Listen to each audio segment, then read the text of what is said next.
Sanskrit isn't just one of the oldest Indo-European languages. It's one of the most sophisticated, elegant, and aesthetically complete. Its grammar was codified over 2000 years ago by Panini in a system so precise and recursive that it's been compared to a modern algorithm. But Sanskrit isn't just structure. It is sound, it is music, it is philosophy.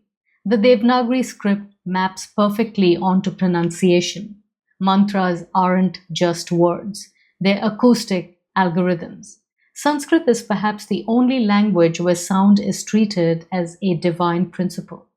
Kalidasa is the greatest classical Sanskrit poet and playwright.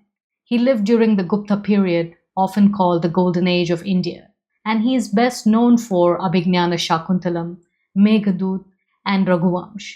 A single verse from Kalidasa can contain myth, beauty, philosophy, and emotion all in one line. In Meghaduta, a lonely exile speaks to a cloud, sending it across India to his beloved. Longing becomes a form of wisdom. In Abhijnanasakuntalam, a king forgets his lover because of a curse, and memory becomes the path to truth. For Kalidasa, love isn't just romantic, it is dharmic.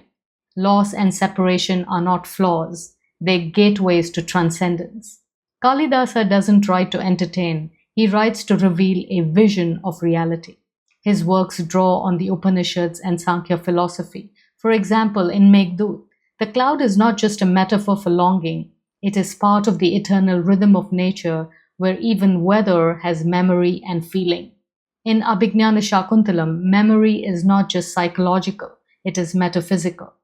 Love itself is bound to dharma or cosmic law, not just desire. If we want to decolonize the canon or globalize our understanding of history and literature, Kalidasa is essential. Kalidasa didn't just write poetry, he orchestrated the spiritual imagination of classical India into verse. To read Kalidasa is to listen to a civilization thinking in beauty. For students of history, this is not just about India. It is about recognizing that great ideas, great art, and great questions arise across the globe, and Sanskrit literature gives us one of humanity's finest voices. So if you want to understand a culture, look at what it writes when it dreams. Kalidasa shows us how classical India imagined the cosmos, the self, and the divine through a poetic language of astonishing depth.